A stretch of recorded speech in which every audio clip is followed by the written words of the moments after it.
Olha só para esse pilar, tá vendo? Trincado, com uma cara de frágil, parece que já era, né? Mas e se existisse uma ciência inteira dedicada a dar uma vida nova para estruturas exatamente como essa? É isso, hoje a gente vai mergulhar nesse mundo fascinante do reforço estrutural. Essa cena de concreto se desfazendo, ela é uma realidade em muitas, mas muitas garagens, pontes e prédios por todo o Brasil. E aí, diante disso, fica aquela pergunta que define tudo. Na grande maioria dos casos, a resposta é recuperar, é reforçar. Mas a questão é, como é que se faz isso do jeito certo, de forma segura e eficiente? E olha, o problema é bem mais comum do que se imagina. Segundo o IBAP, que é o Instituto Brasileiro de Avaliações e Perícias de Engenharia, impressionante 66% das patologias, ou seja, das doenças das edificações no Brasil, tem a ver com falhas. Falhas de projeto, de execução ou de manutenção. Esse número já dá uma boa ideia do tamanho do desafio que a engenharia tem pela frente. Então, esses 66% mostram uma coisa bem clara. Uma simples trinca na parede, na maioria das vezes, é só o sintoma. O verdadeiro problema, esse está escondido. E é aí que a engenharia precisa agir quase como um detetive para desvendar esse mistério. E os motivos para precisar de um reforço são muitos, viu? Pode ser, por exemplo, uma mudança no uso do prédio. Imagina um antigo prédio comercial que, de repente, vira um depósito com cargas muito maiores. Ou, claro, erros de cálculo, de execução que só vão aparecer com o tempo. Tem também a degradação natural, principalmente em estruturas com mais de 50 anos, e até a necessidade de se adequar a novas normas técnicas de segurança que vão surgindo. E aqui a gente chega no ponto mais crucial de todo o processo. Antes de sair quebrando ou consertando qualquer coisa, vem a investigação. O diagnóstico é, sem a menor sombra de dúvida, a etapa mais importante de todas. Uma pergunta super comum que muita gente faz é: ué, se tem uma trinca, por que não é só ir lá e tampar?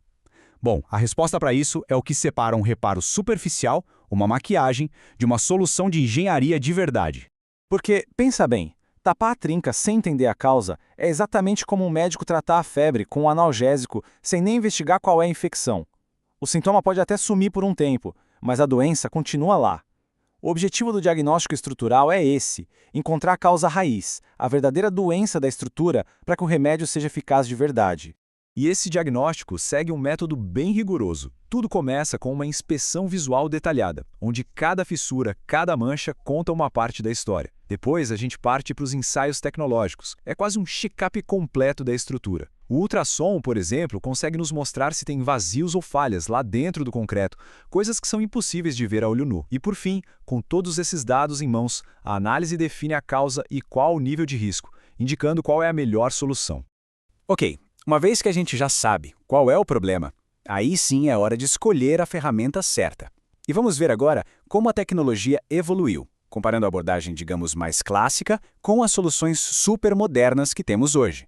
A técnica mais tradicional de todas é o chamado encamisamento. De um jeito bem simples, é como criar uma casca nova de concreto armado em volta do pilar ou da viga que já existe. É uma solução bem robusta, não dá para negar, mas ela também aumentou o peso e o tamanho da peça. Agora vamos para o que é de mais avançado. O reforço com polímeros reforçados com fibra de carbono, o famoso PRFC. Basicamente, são mantas ou laminados extremamente finos e leves que são colados na estrutura com resinas de altíssima performance. É uma abordagem quase cirúrgica, sabe? E quando a gente coloca um do lado do outro, o contraste é gritante. De um lado, o encamisamento, que aumenta as dimensões, aumenta o peso da estrutura. Do outro, a fibra de carbono, que tem um impacto visual mínimo e um peso praticamente insignificante. Mas talvez a maior diferença esteja no tempo. O que leva semanas de trabalho no método clássico pode ser feito em apenas alguns dias com a solução moderna.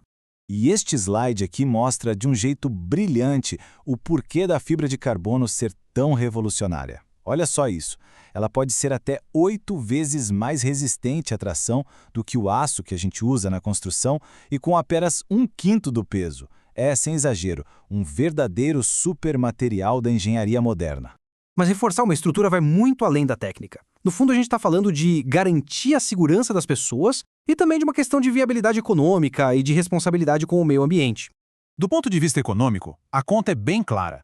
Geralmente, o custo de um reforço estrutural bem planejado representa só uma fração, mais ou menos 25% do custo de demolir tudo e reconstruir. É uma economia gigantesca de recursos.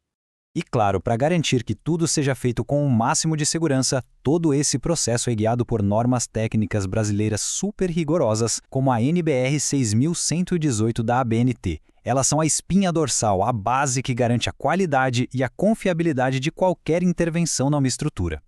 Então, resumindo, o ponto crucial é seguir as boas práticas. E o que isso quer dizer? Quer dizer contratar especialistas, exigir a documentação correta e nunca, mas nunca mesmo, reforçassem um diagnóstico completo. Também é fundamental olhar para a estrutura como um sistema, um todo, e não só um pontinho isolado.